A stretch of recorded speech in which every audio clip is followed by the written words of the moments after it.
okay, we got it. Yeah, I never just get straight into it. I'm it's also I don't know. It's not my main forte, so I just want to treat it like talking story. Yeah. But maybe I'll start off with just saying how stoked I am to create with you, bro. Of course. Your story is so cool. Thanks, bro. Yeah, always. Bro. Yeah. I think the film just released today, and I'm really happy with how it turned out. I hope it did you justice. Small piece to your big, grand, I think, story and everything you do, but I think that's just a testament to like, okay, if the thing's only 3 minutes and it's that pretty nuts, you can tell that the full story is like insane. And the guy behind the camera, bro. I think we do well together. But thank you for putting all in that time with us. Of course. And, if you guys haven't watched it yet, go check it out. But I wanted to just talk story with you because I feel like everything, at least in the time that I've known you, and even the time before, like when I didn't know you and knew of your work and everything, like it's such a cool opportunity to kind of like peek behind the curtain of people that you look up to and just like their work inspires you. And I'm always curious with people and artists that just can channel the way that you do. So, thank you. I guess like first thoughts, initial too, is like, bro, you do everything. You do so much things. What was the order of operations for you? Where did all of that kind of start? Probably, I mean, we're from Hawaii, so it starts in the ocean. First memories in the ocean was my parents taking me to the beach, and they would go surfing. It would push me into waves, and just the first experience of being in the ocean was surfing.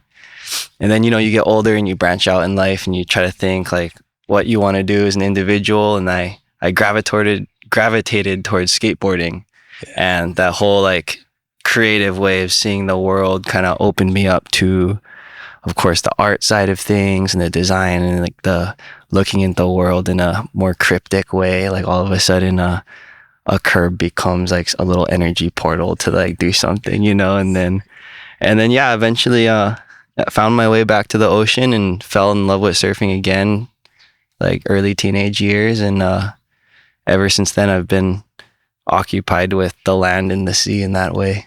Sick. Yeah. I think like, you can tell, at least when I look at even your work on Instagram or everything you share, there's kind of like, you can see what inspires you, or like the things that you kind of like pull from the natural / like what you said, cryptic. Like there's these cool little, it's almost like you're creating your own worlds in like everything you do. Of course. Actually, one of the lines you say too in the film was like pull a whole universe into the moments, and I feel like that's what you do. You're like making these little universes in every like thing that you do. So skating for you, because you're a professional skater for... I wouldn't say that. I think what makes a pro skateboarder a pro is when you have like your own board model and you're like fully in the scene. I definitely was so into skateboarding and eventually had like a couple sponsors, and I got to travel for a little bit and did a couple contests and kind of just ended there. I was like, obviously I'm not like the guy, so I'm just gonna like skate for fun. And then I think that whole decision, that was like, you're like 13 years old, you're like, I'm not gonna be a pro skateboarder. I'm gonna do something else, but I'm gonna skate for the rest of my life. And that opened up the doors to do other stuff. So I wouldn't say pro, amateur in everything. I would consider, well, this is my definition, like I'm not a pro skateboarder or even athlete, but if you have like support in a sponsored kind of like way, and you do it, like maybe you make money off of it, bro, I consider that professional. Like, okay, it's a level of like there's support behind and like some kind of income. I don't know. Amateur skill, professional dreams. I like that. Yeah, sick. So I think like trying to paint a picture of young Chris, what was, I mean, I know you now, but was that always you? And in terms of like the creative person you are now, was that always something you kind of like just walked around with, or was it developed over time? I mean, I think everyone has that like unique individual creativity, and sometimes you're cultured in a way where you kind of like mask it back because you try to fit in with everything else. And I think I was fortunate to have the space growing up to be able to just realize that the creativity and the individual side of things was an important form of expression. But I think everyone got them. I think that some people are just like me, like just fortunate to have the space. Fortunately, I didn't go to school. I was homeschooled. So that gave me a lot of time to think about what I wanted to do with my time instead of just following all my peers around me. So yeah, I think of it as a blessing. Yeah. Oh, for sure. Where did like, I guess the journey of, I mean, again, because you started in these kind of different pools of skating, surfing, then it developed into art and shaping and sailing. Like, like order of operations wise, was there a natural progression to everything, or like, is it just something you just fell into every single time? You know, I think there's a natural progression to everything because, you know, everything connects you to another thing. It kind of gives you, it's like seeing stars in the sky. You know, you learn one of them and you connect the dots, and pretty soon you start to know like a whole sky. Yeah. And I think that that all of those things I sort of fell into, but also they're already there. And it just like took some time for me to discover it. And the glue that kind of pulled everything together was just curiosity and the ambition of just being an explorer. You know, you're a little kid, you always see these, you know, like watch Indiana Jones or something, and you like see all these guys, you know, I like to be an explorer. Yeah. And yeah, that just like kind of little kid ambition drove me to do certain things. I ended up sailing all over the place, and I think it was all just a culprit of like being creative and looking out and being, oh, what else can I do? Yeah, that's sick. Well, I think that's one aspect, but then also you have the courage to kind of like go out and try it and like do it, right? Because I mean, I would consider myself similar in the sense that I'm very curious about a lot of things, and if I find something that really interests me, I like go all in on it. But a lot of the time, I feel like that's almost there's a freedom aspect to that too. Like you get to choose to pursue that or just like learn more about it. And it takes courage because like sometimes you're, you know, if you have other responsibilities, like you don't necessarily have the time and I guess bandwidth to do everything you want to do. But man, I respect people that just like do it. And they just like, and I think I noticed that about you with talking about your sailing voyages and everything you've done. It's like, bruh, this is a guy who carved his own path and then just like backed it up and like did it. You know, it's not something I feel like a lot of people follow through with most of the time. Yeah. I guess on that topic, bro, like let's talk about your sailing kind of journey and how your life has gone around that. Because has sailing always been a part of your life?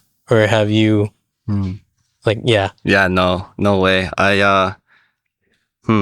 Well, I've always like looked at sailboats as like, oh, that's so cool. Like when I was a little kid, and especially growing up in Hawaii, you see the va'a as like a symbol. It's like on our bank, it's on aloha shirts, it's in everyone kind of incorporates it into different things, and it kind of like subconsciously becomes a symbol for adventure, but not a lot of people do it here. So I got one day I was fortunate to get to go on Hokulea, and that was the first time that I ever stepped foot on a sailboat. And I just remember like the feeling of seeing the wind curve into the sail and it foiling and, you know, making this invisible vortex, and you're getting pushed forward and you're like smashing through ocean swells, and there's no motor. It's just like the sound of fabric in the wind and like wood creaks. I was like, oh, bro, like this world is real. Like, no way. Yeah. And then yeah, it just blossomed from there, and then I just started going my own way, and I just really wanted to learn about how humans have traveled the world by sailboat.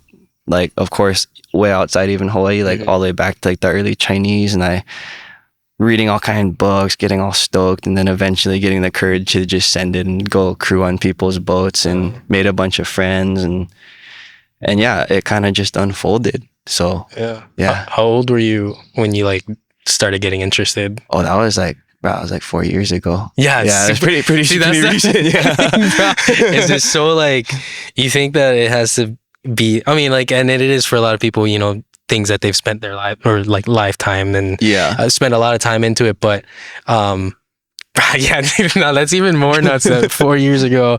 And then you just recently last year you sailed your small sailing canoe from California to Hawaii with you. It was Keili and Kalani. Yeah. Bro, it's such a crazy trip, bro. I'm just like seeing it unfold, and yeah, it's nuts looking at, okay, that just in a span of a few years, like developed and blossomed into something like that. And now you want to take it into, you know, other things for the rest of your life, right? It's like, it sticks with you. Yeah. Can you tell me a little bit more about that journey and just like what it did for you? Or yeah, the one on our canoe, I guess so. Yeah. Or like the most significant, of like the whole sailing in general too. What it does for you, is a deep story, bro. So where do I start? So let's see. So I ended up getting kicked off of Hokulea. Good start to a story. Yeah, just like too vagabond. I think they like the more elite, like you got like doctor degree kind of people, and then they're like told me to never cannot come back. Gotta figure out my own path. So I was like, okay. And that day after that, I got my first opportunity to sail on a passage from Tahiti to Hawaii. The next day. Yeah, the next day. Yeah. And I just remember like, oh, like that was fast. Okay, I guess I'm gonna go. I never knew the guy. No, we're like super good friends now. It was middle of COVID. I wasn't even supposed to go out there. I got to the airport in Tahiti and I was like, look, I'm not even gonna go on the land. Like I'm just gonna go straight to this boat. I'm gonna leave and I'm gonna go home. I'm like, oh, that's strange. Like, okay. So super long story short, that trip sparked the whole past 3 years for me. Just, I remember staying up, studying the stars all night and seeing my island come out of the horizon for the first time. It was just like emotional experience. And I carried that forever. Started crewing on more sailboats, and then met Keili at Surfing Bowls. Yeah. And obviously fell in love, and we were together for a year, and then her mom unfortunately got sick, and we were in California one day where her mom was getting treated. You know, we were just sad and down, and Keili was like, man, I want a voyaging canoe of my own. And I never really thought about that. I was like, oh, yeah, that would be pretty nuts. And she's like, yeah, I want to like do all these passages like you do. That sounds so cool. I'm like, okay, like let's just research like what I don't know, double hull voyaging canoe. Yeah.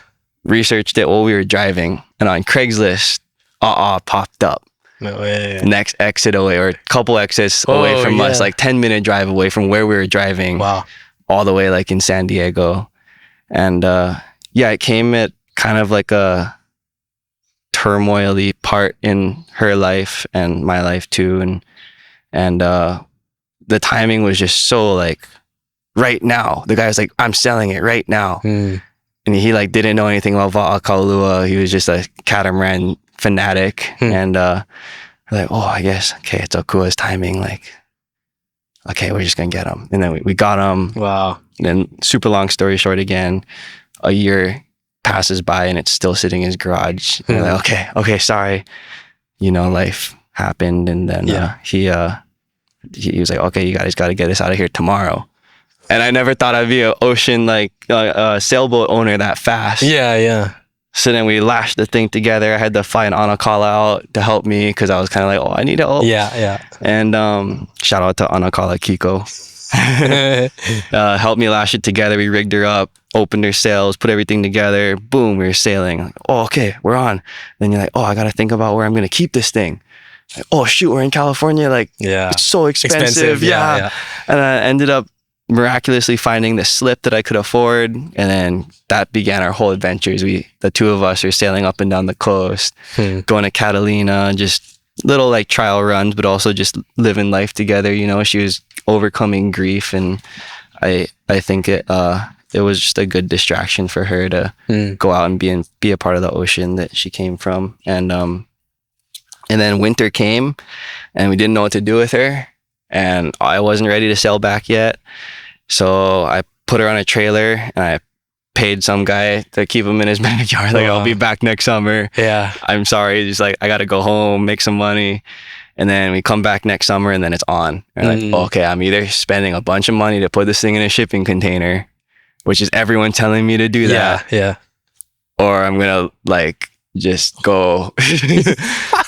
Like, never really captained any kind of sailing trip ever. Yeah. Wow. And then, Kalani is like one of my best friends, and we've been through so many fun adventures together. So obviously he was like the first runner up, and then, everything just happened so fast. I came out to California for like 2 months and rigged her up and sailed like maybe twice. Wow. And then we just left. Wow. And then, it was beautiful. So nuts. And you've documented, if you guys haven't, or Chris has a YouTube channel with pretty much like, it's like daily, almost like every other day vlogs. It's like 7 episodes. Yeah, just iPhone style. Like, I just wanted it for the memories, and it was just a compilation of iPhone videos. Like moments and like hour-long episodes. 23 days at sea? Yeah, dude. I mean, frick, bro. I can't even imagine being in the middle of the ocean and not... We're so used to seeing land. Yeah. Or I am. And it's like trying to put myself in there. And I was like, oh my God, that's kind of nerve-wracking. Yeah. What was that? I mean, you've been, I guess, voyaging for a couple of years at that point, but how's that experience for you? Has it changed over like from when you first got in the water to like, okay, now you're feeling comfortable to do that again, or like? Yeah, I mean, I think my couple years before that definitely prepared me for it. And granted, it was kind of a short passage considering like the other ones I've done, but those were like, you have shelter, you have a little tiny kitchen. We were fully exposed, like we were in the elements like 24/7, and that was the one thing that made it challenging, especially leaving the coast of California. It was pretty freezing cold. But I think like our spirits were so high the whole time. Like, we were just so excited to like, I mean, for Kalani and Keili, like, it was like a especially for her, it was a rite of passage home. Yeah. It's like connecting her two homes. Kalani and I actually met out in California. So you're like, oh, wow, we're coming home. Yeah. And that's cool. Yeah. It was just like, oh, rite of passage. Like, we're going to do this. And that kind of kept us like more than sane. Yeah. It kept us joyful the whole time. Purpose behind it. Yeah, purpose behind it. It's not like, oh, like, we're just gonna go explore. Mess around. Yeah. It's like homecoming. Here we come, bada. There's nothing stronger than that. I feel like when you have like purpose and conviction behind it, it's for like, sure, you can get through anything. That's awesome. And it's a test of your friendship and character and relationship building. Like, people ask that all the time. Like, oh, did you guys scrap? And we're like, honestly, not really. Like, we were so psyched the whole time. It's like we're psyched and we're miserable the whole time. But we're like psyched that we're miserable. Trauma bonding. It's like you guys went through war together. Yeah. We're just like looking at like one night, Kalani and I Keili was sleeping. We had like the first 2 watches. And it was so cold, and we were headed into the wind, and it was just like blasting straight in because we have to kind of travel north to get into the trade winds from where we were. Come down, right? Yeah, so we were just. And then he looked at me, and we're just like so cold. We were just like laughing so hard. Like, what are we doing, man? This is day number 2. And then Patagonia had given us like some wetsuit tops before we left, and we didn't even think we were gonna use them. Yeah, but we literally like had our feet like wrapped up in them, like every single piece of clothing we had, and we were just like, ugh. That's like nuts. It's weird because it's probably so much colder on the open sea because there's no land to heat, right? Or something, or like I don't know how it works. And especially at night, you're not drying off. You just see spray all over you. Oh, brah. It makes me just think about our kupuna, and like those guys just had tea leaf capes, bro, like over their shoulders. I'm sure like they were pretty miserable too, but we would have died if we had tea leaf cape. We're pretty soft in our day and age. Wow. So you always can think about that for a little bit of like reality check. Yeah. Like we got nylon raincoats and rope made out of pretty much plastic. Yeah, like our indestructible yeah, kind, we have like, like yeah.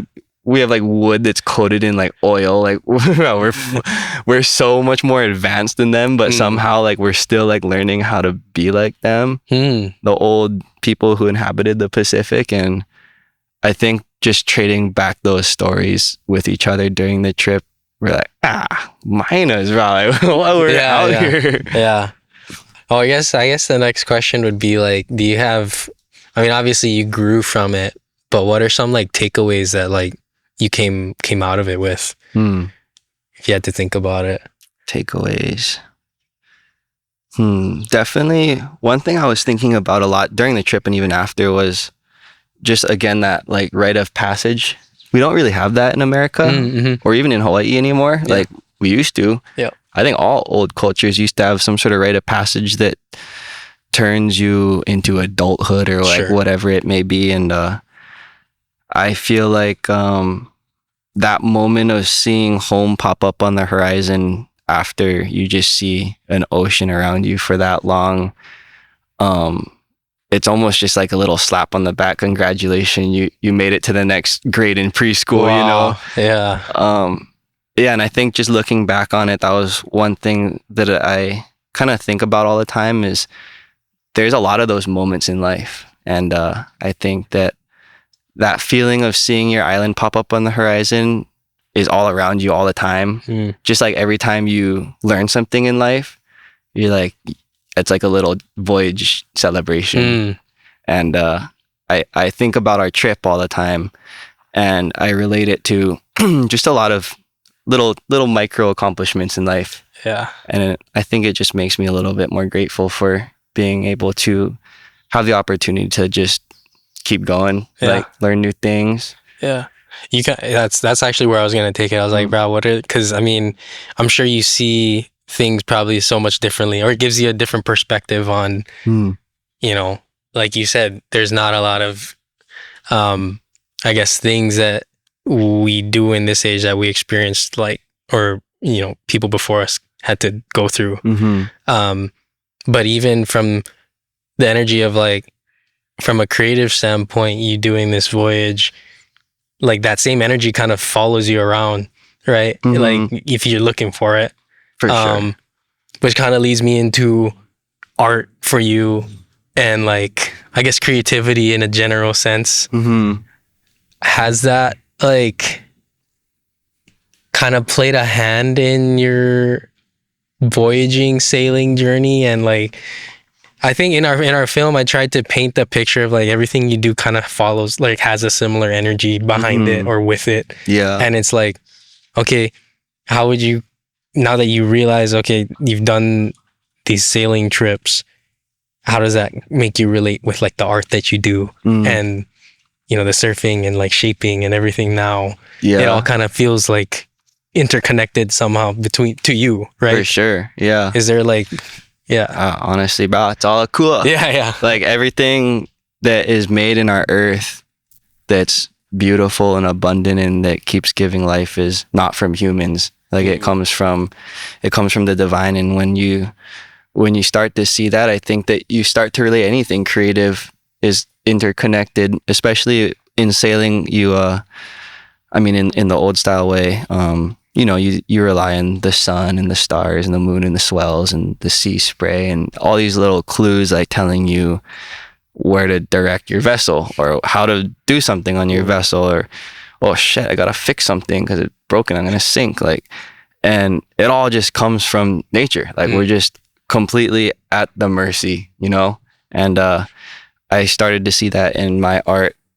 I mean, it exists in every creative thing. Like, I mean, everything that humans do is to somewhat replicate the beauty that is naturally growing all around us, whether we like it or not. And and I think that when you start to see that, like, I mean, honestly, like you start looking at the things you create and they're just like little offerings, because like we're never gonna create a tree that's gonna grow and give us fruit and then like fall on the ground and turn into kombucha and the earth and the soil is all moving. Like, we're going to create a painting that we think is beautiful for like maybe 3 people. Yeah. And then they might get a little bit of that feeling, but overall we're just grasping for like the beauty that's already just growing around us and everything.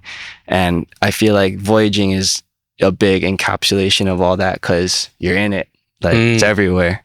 You're living in the art piece, you know? That's so cool. Yeah. I think I like how you said the like, you need to pay attention to those little things that guide you, right? Yeah. Bro, that's the same with like when like piecing together, like I'll relate it to film, because like piecing together film, you pay attention to like the little things that tell you, okay, this is the story here. And I feel like when I'm like with your piece specifically too, there's like little things that reveal themselves of like, oh, this connects to that, this shot goes, and like, you know, you're just following, again, if you're not paying attention to those little, I guess, details that are guiding you there. Like, I feel like that's an art of like, in itself, art of paying attention for like giving your attention to something. It's the art of asking the right questions. Yeah. Because where does this go? Yeah, where is this going? Or like what is this little like visual on the third of my frame telling me for the next frame? You're just like always asking like, oh, what's next? Yeah, it's cool. Yeah, and it really is everywhere if you're looking for it too. Yeah, you can find it and all of that. I like how you said too, it's like our little offerings. Whatever we're creating, right? It's like there's an artist I follow, his name's John Bellion. He's a musician, and he's Christian too, which is cool. Like, he believes in, he has faith, and but he likened his like music and his songs to like, he's a little kid and he's just drawing, or he's like making these paintings and hanging them up on the fridge for his dad. And it's like kind of what we're doing when we like create, and like to any degree, we're like just putting our paintings on the fridge for dad to be like, yeah, good job, son. You know, it's like, good job, that looks great. Yeah. And it's like, thanks, dad, you know? Yeah. So I don't know, I like to think of that. That's a cool little just like metaphor to how we operate and stuff. Yeah, we're just like living meat sticks, like holding little mirrors up to the sky, being like, what does all mean? Where are we? What am I doing? Talk to me about shaping. Like, when did that become a thing for you too? Shaping surfboards, huh? Yeah. Well, so this uncle Leleo Kinimaka, he's like a master woods craftsman. He's one of my dad's old friends. He had this Alaya board that was hanging in our wall, just beautiful, like monkey pod, koa art piece. And I was just, one day I was all curious and I was asking my dad about it, and he's like, bro, just wax that thing up, go take him surfing. I was like, furls. No way. So I went and take him out, and I got just pretty smoked. Like, it was super hard to surf. Like looking back, the thing was all glassed and super thin, and I just remember like I ended up locking my rail into one wave, and I took off down the line, and it was my first time ever surfing like just an old style surfboard, no fins, no foam, no nothing. It's like paper thin, and I still remember that feeling. It was surfing Leahi, and I took off and like, kicked out of the wave. What just happened? That was nuts. Yeah. And my curiosity for specifically riding Alayas took off from then. I think I was like 14 or something. I was pretty young. And then my friend Tristan, who is his stepson, Uncle Leo's stepson, he was like, oh, I bet if we like go sweep up the shop and like, do little chores, he'll let us make one. And we ended up making one together. Wow. And that board is super special. I still have it. And we just started riding them. Like, oh, this is sick. And then eventually, when you get interested in something, you start seeing it everywhere. And I saw all these different guys who would do it on different islands, and how's your board? Like, just getting interested, and then it took off. And then this brother Leon from Waimanalo side ended up, he shaped some out of Palomino wood, which isn't from here, but it's like it's just like a real buoyant, like kind of balsa wood, and it makes riding them so much easier. Really? And he was just blessed me with one day. Like, I like didn't even know him. He's like, bro, like, go grab one out of my truck. I'm like, frills, okay. And then took off from there. I was riding that thing every day. And then time goes by and you get resources and you start making them yourself. And I still ride his boards because they're the best. But and then slowly eventually shaped a couple foam boards myself, just because I was interested in the design. Oh, wow. And yeah, it's always been something that's like lingering. I definitely wouldn't call myself a shaper because there's so much hammers out there that deserve that title more than me. But Sure. I love it. I love Yeah. shaping boards. I love experimenting with how different shapes go through the ocean, and especially fascinated with alayas because they compost into the ground. They're just wood, and yeah, it's just wood and oil. Yeah. It's just so simple. Yeah. And I think that's how I feel like it's a good direction to be in with surfing because, you know, it's a pretty consumered out thing these days. And it just feels like a little bit closer to what it used to be like and the spirit that keeps it going. Yeah, we did I did a film with my buddy Sam, who you know too. But it was on Uncle Bronson. He's a shaper in Kauai who shapes alayas too. And they likened it to like, it's kind of the purest form of like surfing, right? Where it's just probably literally a piece of wood. It's literally nature with nature, and you're like the little bridge between it. What's the difference between like, because I've never actually surfed an alaya before, between like a modern composite surfboard and like, is it completely different? What's like the key, I guess, like factors that are different with that? Well, as far as the physical part of riding them goes, it's a little bit more like snowboarding. It's more like front foot drive kind of a feeling, which I loved because skateboarding a lot of times has that front foot drive kind of feeling, and your back foot follows. It's all rail surfing, which I love because like I never even learned how to do airs or like critical stuff. So like rail surfing was just like the funnest thing to me, and yeah, it really feels like you are surfing in the wave instead of on top of it. Yeah. Because you're half your board's almost underwater when you're riding them, but you're going so fast, and you just feel like you feel like it's like body surfing in the next level. Because you know, body surfing, you're like, I'm like a part of the wave. Alaya's like, I'm a part of the wave, but I also have a little bit more control. And I just feel like it's a more just a holistic approach to wave riding, and I like it because it's very humbling. Most of the time you're out there and you catch 50% less waves than you would on a normal board. True, yeah. Because you're paddling half the time and you're just way more aware of your surroundings. You're not just sitting there cruising. It's like you're always moving. I like it. That makes sense. I mean, it's something, and it's so beautiful to watch too. It's like hula, bro. It's like, you see right now too. I mean, there's so many high performance like surfing, but you take it back to like the simplest, like like the essence of it, and that's what it is. To me, it is high performance because true, bro. On the other hand, it's full on even harder to perform, bro. Yeah, that's nuts. Where did your like love for I guess skating and surfing kind of go similar, right? Hand in hand. But also like I think about how you're a maker. Like you're not just like an artist in using the things, but you're creating the things that you use too. Like I think it's cool, at least from my perspective, of you make this board and then you also go use it and then you go back and make some more, you know what I mean? Like there's like a cool thing with like physical medium that, I mean, I create digitally and it's a totally different experience, I feel like. But getting your hands on it and then you physically like take it into the water and you get to feel it and like all that stuff is probably so like a different level of creating.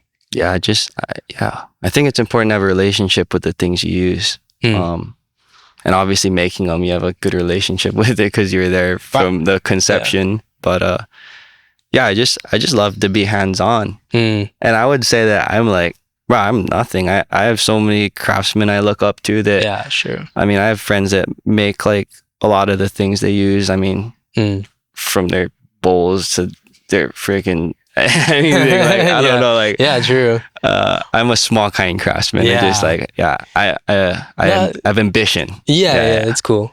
I think, well, even when we went to Costa Rica together, like a few months ago, and you started to like make paint out of the you like took some like clay, whatever color it was, and I was like blown away. I was like, bro, you're gonna use like that color from the rock to make you're painting for this mural, and I thought it was just a pretty like, I mean, again, like that's like the next level of creating. You're not just bro, it's like if I made a camera and then shot something on it, I think it just takes another level of like ingenuity or something, just a way to see things, and rather than just go buy paint. And I mean, which is nothing wrong with it. But I guess to that point, like art too, because you're clearly an amazing painter. You've designed clothing, you've designed like rings and jewelries and stuff. Like where did that love come from?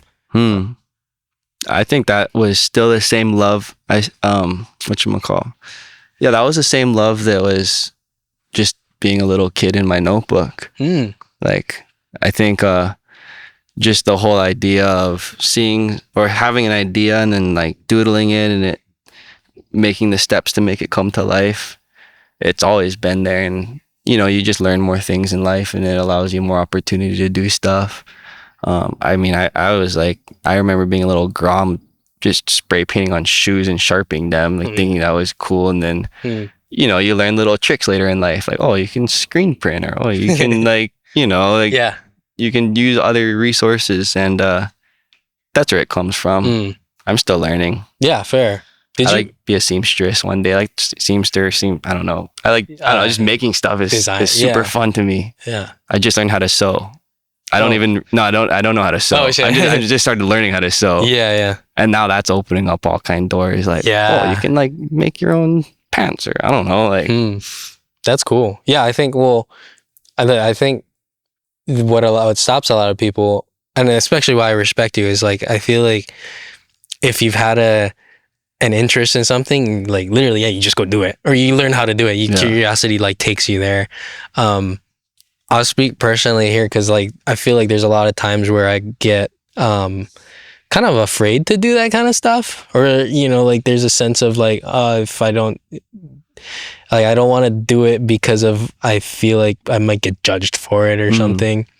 Did you ever kind of experience stuff like that, or have you always just like done you and like you know what I'm saying? Like there's like an air about you that's just like, I know who I am. This is what I do. And even if I don't do this yet, I'm going to learn about it. And then it becomes part of what I do. Yeah. I feel like that's what I gather when I look into what you do. Have you ever gone through like kind of stuff that's, I mean, to that degree? I think all humans do. Yeah. Yeah. I think everyone has a fear of judgment in a little bit,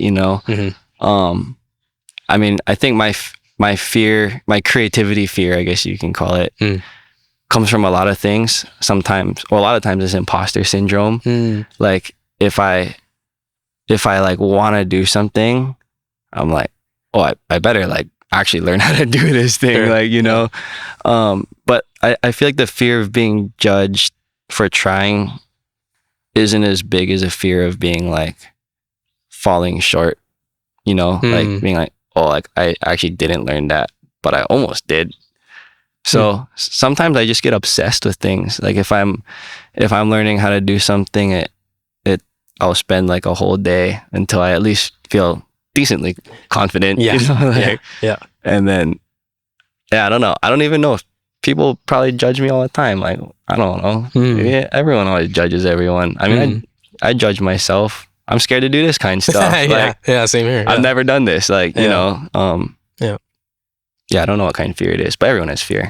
Yeah. Yeah, I think it's not crippling though. Yeah. That's the key thing is it's like it's not a toxic or like a crippling, like you said. I'm just gonna be dust one day anyway. Yeah, that's true. Yeah, it all fades away eventually. Yeah. And that's a good thing. I mean, to like put in perspective of like, I think me overcoming, or at least personally, like that's how it's like you develop a sense of like kind of confidence in what you take, or like your tastes of like, oh, if I think this is cool, I think it's cool. It doesn't really matter if someone else does. And it's like, what are they gonna say? They've got a different everyone's got different opinions, right? But I think for me, like it's allowed me to like free myself to create more of like as long as I like it, I think it's good, and if it's worth sharing, Cool. And if you don't like it, then whatever. But I'm gonna share it anyway. Pretty simple recipe. Just try them, and if no work out, then on to the next. Yeah, and even like you said, like failure. It's only really failing if you just give up. Yeah. And if you don't learn from it. Yeah. But yeah, everyone starts somewhere, right? Yeah. I also think too, like, I think failure is, I don't know if failure is a harsh word. I would say like where there's error is if you're trying to do something because you know people are watching you. You know, especially today with like Instagram and all this kind of stuff, like a lot of people just feel the pressure to make something, make like a reel or be influencer kind because they get followers or whatever. Sure. But I think if you just delete that whole operation and you just like get curious and you like do something, and then if you feel inclined to, you can share it. I think that's a little bit more of a healthier approach to your like anxiety or whatever you like call them. I mean, every now and then, like, you know, you can catch yourself doing something like that, like, oh, like, why am I spending time doing this? Like, is it because like is it because I know people are gonna look at it and you're like, forget that. Like, just make them. Especially if you like subject yourself to, if that's a definition of what like a successful endeavors or like comes from, right? Is if it's dependent on that, it can be very and I don't want to say toxic, but it can go either way. You have no control over that, and you have to get either very comfortable with it, or else you're subject to like those people like this. People don't like it, and then what meaning do you make from that, right? Do you reflect that to yourself? And that's where I feel like it can be pretty crippling. And I've gone through that before too. So it's like I'm always curious, like hearing other creators and how they've, I guess, combated that or their experiences around it. Just juvenile kind things. Just like, teenager kind thoughts. It does come with maturity. Yeah. It's like you settle more into yourself the longer you do it. Yeah. And you're like, I know what I'm about. I know what I'm not about. I see everyone else kind of doing this awesome work, but I'm like, I like what I do, you know? The uncles and their bibbities picking, like trimming flowers with scissors on their sidewalk. Like those guys are inspiration because they just living. They do it. Whatever. It works, bro. They don't worry about it either. Yeah, they don't care about their Instagram views and all this kind of stuff. True, like, it's so true. Yeah. I like to think about, especially what you just said of like, if you took away that part of the creative process of like sharing it and trying to get, I think the good thing about social media is it gives you like, it's a lot of access, right? People are able to see stuff like so quickly. I think the flip side of that is like, it creates a lot of, I guess, instant gratification. Whereas before, if we made films or like art pieces, you had to physically go and put it in front of people and you had to like delay that type of experience. Whereas right now, you freaking boom, send it out within an hour. You're like, people, blah, blah, blah, you know, like, and it's like, I think just created a more feeding cycle of like, you keep getting these hits. For sure. You know, I mean, that's why like when you posted the video earlier that we've been working on, like to me, the biggest honor in that whole project was watching you come over with one notebook and like seeing something, whether it be like a little painting, and you're like, oh, like, you know, bouncing your ideas around. And then like the day you like sent me it and I like saw all your ideas, that to me, that was like the most honoring, fulfilling part. And that was the reason why, hopefully you didn't take this wrong, why I would text you like, I'm not going to watch that video. I'm not going to see like what people said or anything like until like later on after I cruise with you. Cause like, it's just like, to me, like just seeing someone achieve a project is like, that's everything. Yeah. No, it was an honor for me. I think like to be able to give that that attention to something, I think is very like what I want to do. But to your point, no, I don't take it in any bad way at all. I think it's very like, it's a sign of maturity. You know, it's like your priorities are right. Yeah. Like, I think what's important is like a lot of times, what we do is important, but it's also who we bring into what we're doing, like who I am.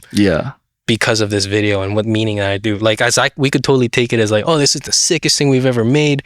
And then just let it get to our head of like, see ourselves there. But what it really is about is, you know, again, like honoring and being storytellers and being, just giving like a good just like energy to it all, because Yeah, that's what lasts. for sure. The other stuff eventually is always going to just Oh yeah. be subject. But yeah, I'm rambling now. I don't know where I was going with that. Nah, just make them feel good about it. And Yeah. that's the reward. Yeah, is feeling good about the product you make, and yeah, that's why I just no worries what other people think. Yeah, no, as long as you're not hurting anyone.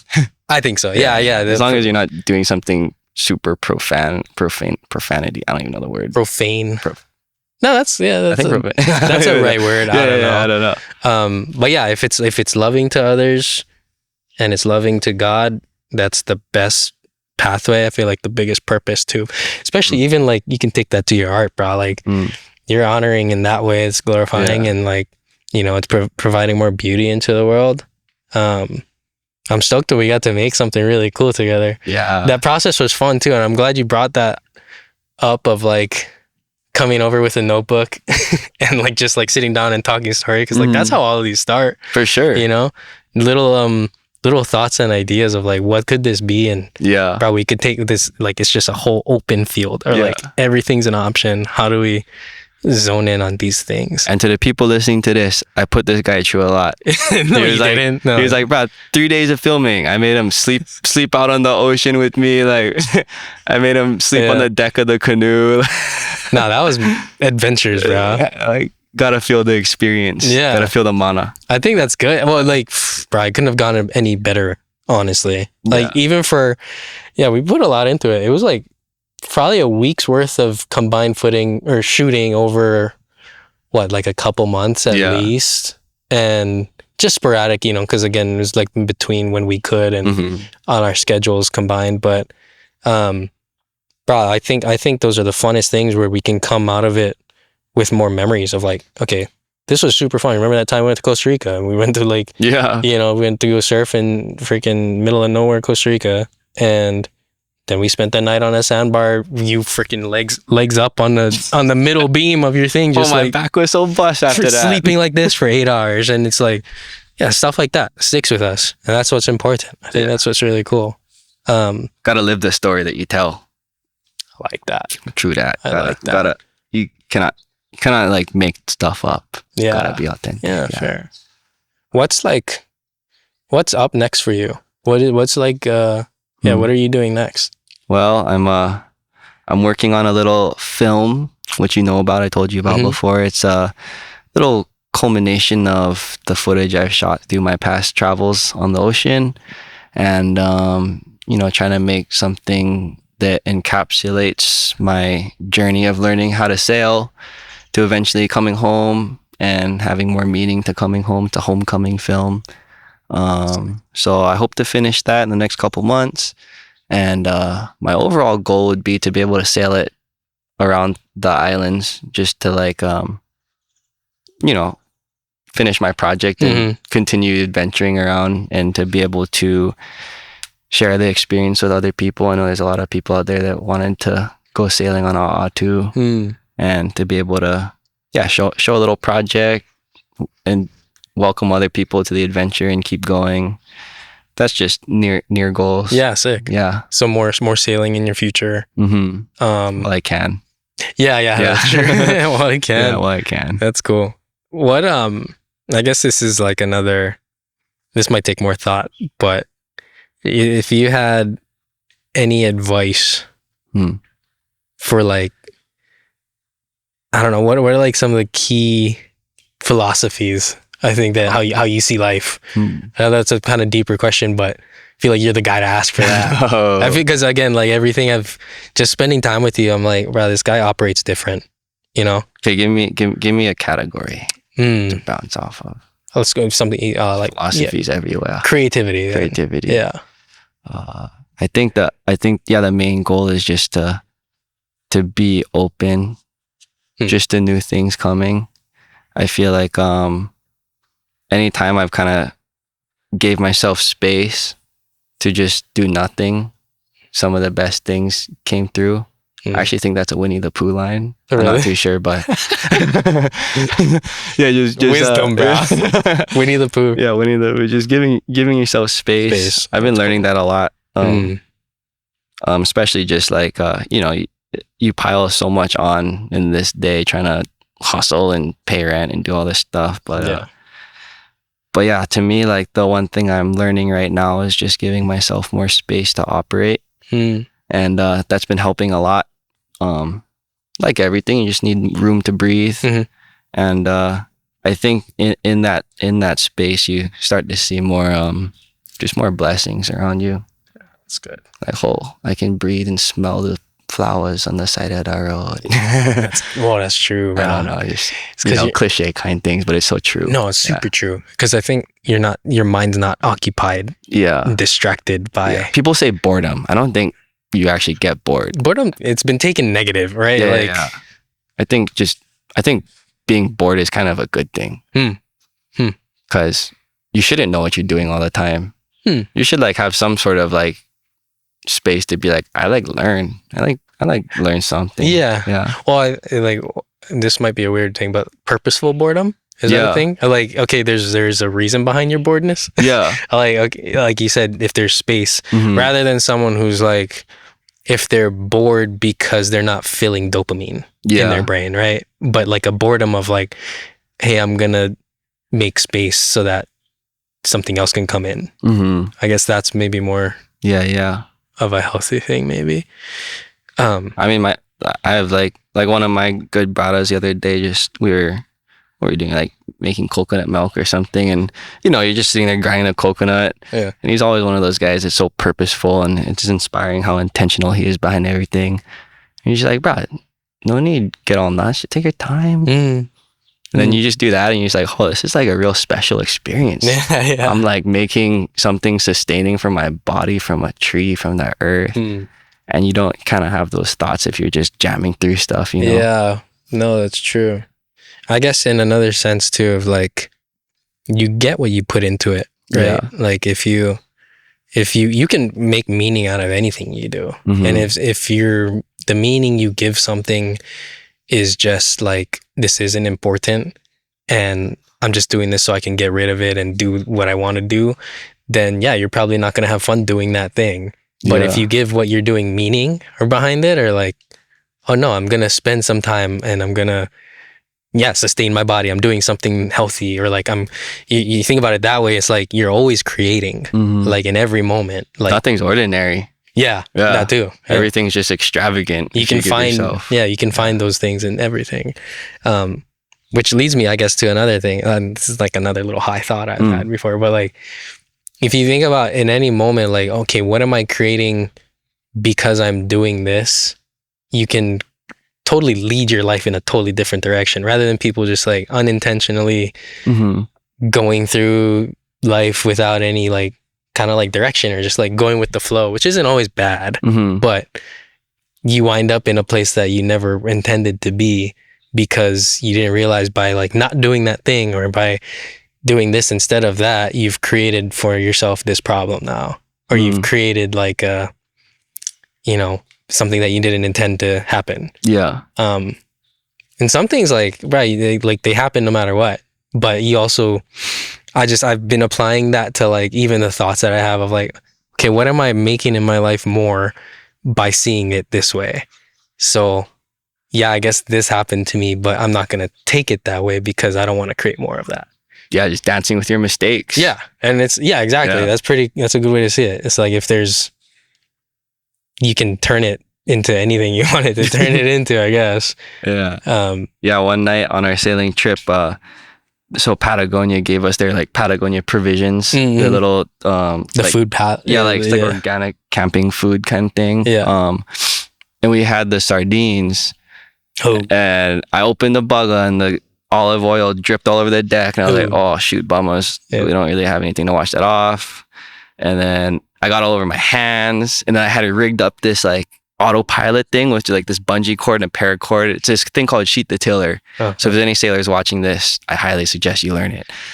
You're harnessing the power, the tension of the sheet that's attached to your sail, and it's running through 2 points of purchase, and it connects to your steering, and it just balances everything out, and you'll be able to perceive a line on the horizon and the sailboat sails itself with the power of the wind. What? But side note, I rigged that thing up with olive oil fingers from the Patagonia Provisions, and our autopilot wasn't holding all night. It kept slipping, and like we're losing sleep. Like it was Kalani's night watch. I was just about to hand off the watch to him. I was like, "Bruh, like I don't know what's happening." Yeah. And then I don't know, like an hour later, we were just like, "Bro, how come everything's all oily?" I was like, "Oh, it's because I made a mess." Yeah. And then we started laughing, and we ended up just hand steering the rest of the trip because that stupid mistake. But honestly, like hand steering, most sailors think it's stupid because you're just expelling energy. But honestly, it when you make it home hand steering, you just have a new sense of fulfillment. Yeah. Cause you're like, I held this baby in my arms the whole way. I never just like turn them off and go autopilot, fall asleep kind. Whoa. So yeah, spilling olive oil everywhere, making a mess turned into like a lifelong thing to look back that like, oh, I learned something invaluable or valuable from this experience. That's cool. Yeah, you took that and turned it into something positive. That's awesome, bro. Yeah. That's so rad. There's no mistakes. The only mistake is hurting someone intentionally. Which obviously we try not to do. Yeah, bro, we're all capable of we're all capable of disaster. But the good thing is to focus on the goods, and bro, I think that leads more into, I don't know, we've talked a little about faith and stuff, and especially I love those conversations with you around like, there is that divine part of everything in life, and I think maybe that's where that comes from too, right? It's like, if you think about it, it's not really in our nature to just flip things into like a positive way. Like if you look at that mistake, like say the oil everywhere, by any normal standard, it's like, you fucked up. Like it's, like that shouldn't have happened. But I guess what it is that like causes us to switch it, I like to think that's like a heavenly perspective, right? It's like, okay, you can take those things and make it for good. And that's what God does, right? It's like, there's probably so many other things that go along those lines.